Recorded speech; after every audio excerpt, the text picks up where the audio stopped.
భక్తులారా చాలామంది కూడా సందేహాలు అడుగుతుంటారు.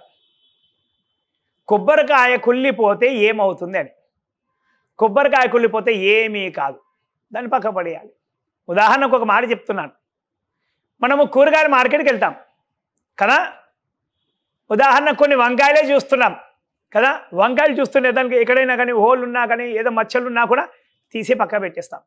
వేరే కూరగాయలైనా సరే, ఏ కూరగాయలైనా సరే, లేదా ఏదో ఏ వస్తువు కొన్నా కూడా డ్యామేజ్ అయినా, క్రాక్ అయినా, ఏమన్నా పగులు వచ్చినా చేసినా తీసి పక్కకు పెట్టేస్తాం కదా. అంటే అది మనకు కనిపిస్తుంది. కానీ కొబ్బరికాయ లోపల ఉంటుంది, అది పగలగొట్టేదాకా మనకి ఎవ్వరికి కూడా తెలియదు. అది సృష్టి రహస్యం. అది కొబ్బరికాయ కులిపోయిందంటే అది చాలా రోజుల నుంచి, చాలా నెలల తరబడి నుంచి ఆ విధంగా మనకు ఉండి నిల్వ ఉన్నటువంటి వస్తువు. అది దాన్ని పగలగొట్టాం. నిల్వ ఉన్నటువంటి వస్తువు ఏది కూడా మనకు బాగుండదు కదా. దానివల్ల కొబ్బరికాయ కులిపోయింది, ఏమైనా చెడు జరుగుతుందా? కొబ్బరికాయ కుళ్ళిపోయినందువల్ల మనకి ఏమన్నా దిష్టి దోషాలు పోతాయా, చెడు జరుగుతుందా అని చాలామంది కూడా అడుగుతుంటారు. ఇది దేనికి సంబంధించింది కాదు.